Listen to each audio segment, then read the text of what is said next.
আসসালামু আলাইকুম everyone, welcome back to my channel. আশা করছি সবাই ভালো আছেন। আমি আলহামদুলিল্লাহ ভালো আছি। আজকের ভিডিওতে আমি আপনাদের সঙ্গে শেয়ার করব এমন একটি নাস্তার রেসিপি যেটা ছোট বড় সবাই পছন্দ করবে। বিকেলের নাস্তার জন্য বা বাচ্চাদের টিফিনের জন্য পারফেক্ট একটি রেসিপি। খুব সহজেই ঘরে থাকা কিছু উপকরণ দিয়েই আপনারা তৈরি করতে পারেন। এই নাস্তাটি তৈরি করার জন্য আমি প্রথমে একটি মিক্সিং বল নিয়েছি। তাতে দিয়ে দিলাম 1 কাপ পরিমাণ দুধ। আমি দুধটা জাল করে নিয়েছি। এখানে কুসুম গরম দুধ দিয়ে দিলাম 1 কাপ পরিমাণ। আরও দিয়ে দিলাম 3 টেবিল চামচ চিনি। ইস্ট দিয়ে দিলাম 1 টিস্পুন। ইস্ট দেওয়ার পরে এটা ঢেকে রাখবো 15 থেকে 20 মিনিটের মতো। ফিরে এলাম 15 মিনিট পরে। ইস্টটা অ্যাক্টিভ হয়ে গেছে। আমি একটা স্প্যাচুলারের সাহায্যে ভালো করে মিক্সড করে এর মধ্যে দিয়ে দেব পরিমাণ মতো লবণ। এখন দিয়ে দেব আটা 2.5 কাপ পরিমাণ। আপনারা চাইলে ময়দাও দিতে পারেন, আমি আটা দিয়েই তৈরি করব। এখন একটি স্প্যাচুলারের সাহায্যে আমি একটি ডো তৈরি করে নেব। এখন দিয়ে দিলাম 1 টেবিল স্পুন সয়াবিন তেল।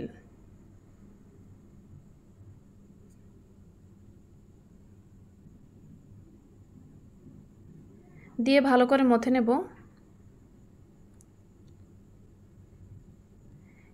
এখন রেস্টে রেখে দেব 2 ঘন্টার জন্য। 2 ঘন্টা পরে ফিরে এলাম। ডোটা ফুলে কিন্তু ডবল হয়ে গেছে।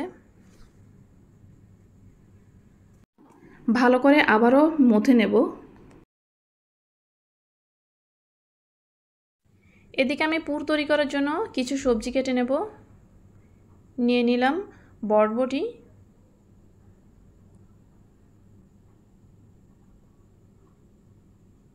বাঁধাকপি, টমেটো আর গাজর।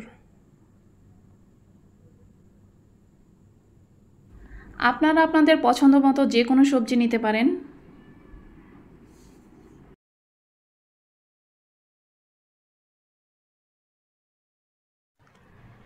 এছাড়াও নিয়ে নিলাম কিছু কাঁচামরিচ কুচি করে, আর কিছু পেঁয়াজ কুচি, আর নিয়ে নিলাম কিছু রসুন কুচি। এদিকে একটি কড়াইতে তেল গরম করে এর মধ্যে দিয়ে দিলাম থেতো করে রাখা মুরগির মাংস।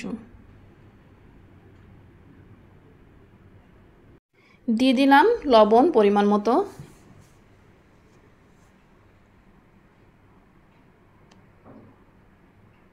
এখন দিয়ে দিলাম 1/2 টিস্পুন আদা বাটা আর 1/2 টিস্পুন রসুন বাটা।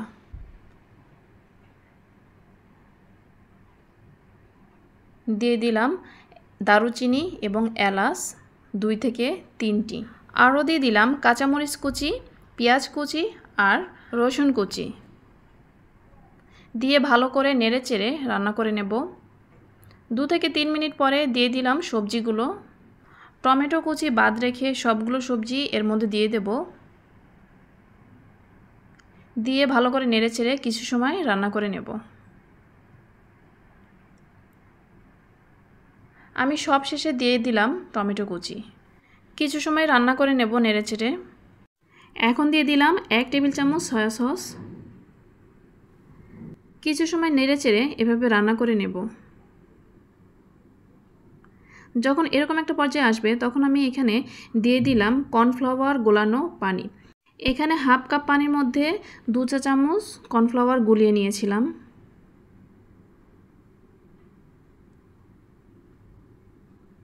সবশেষে দিয়ে দিলাম ধনিয়া পাতা।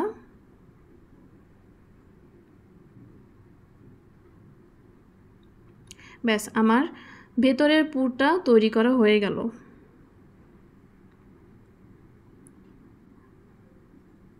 এদিকে আমি একটি বাটিতে সবজি আর চিকেনের যে মিশ্রিত পুরটা তৈরি করেছিলাম সেটা নিয়ে নিয়েছি, আর একটি বাটিতে নিয়ে নিয়েছি একটি ডিম।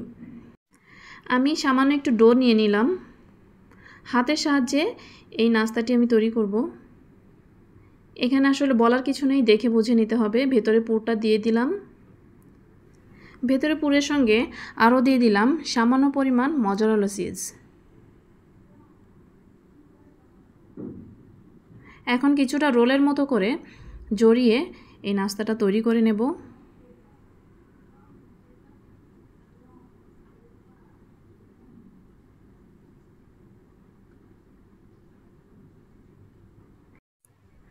এখন গোলানো সেই ডিমের মধ্যে একটু চুবিয়ে নিলাম। এরপরে ব্রেড ক্রামে কোট করে নেব।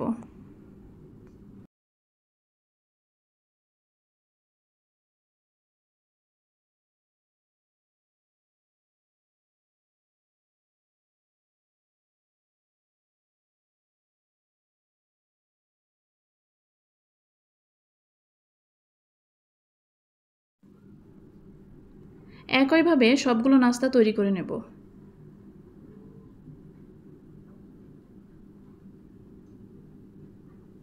এখন আমি এগুলো ওভেনে বেক করে নেব 20 মিনিটের জন্য।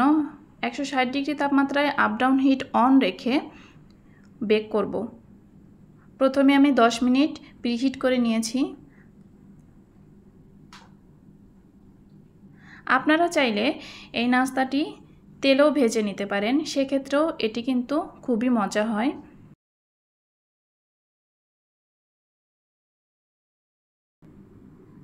আমার বেক করা হয়ে গেছে।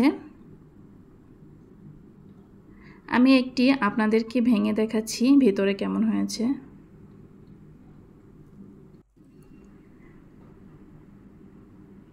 এত সফট আর এত মজার এই নাস্তাটা একবার বানালে আপনারা বারবার বানাতে চাইবেন, বারবার সবাই খেতে চাইবে, এতটাই মজা। মেয়োনিজ অথবা বিভিন্ন রকমের সসের সঙ্গে পরিবেশন করতে পারেন। ভিডিওটি দেখতে দেখতে যারা এই পর্যায়ে এসেছেন, আপনাদের কাছে একটাই রিকোয়েস্ট, আমার ভিডিওটি যদি ভালো লেগে থাকে অবশ্যই লাইক, কমেন্ট, শেয়ার করবেন। আর যারা আমার চ্যানেলটি সাবস্ক্রাইব করেনি অবশ্যই সাবস্ক্রাইব করে পাশে থাকা বেল আইকন প্রেস করে দিবেন, যেন নিত্য নতুন কোনো ভিডিও আপলোড করলে আপনাদের কাছে নোটিফিকেশন পৌঁছে যায়।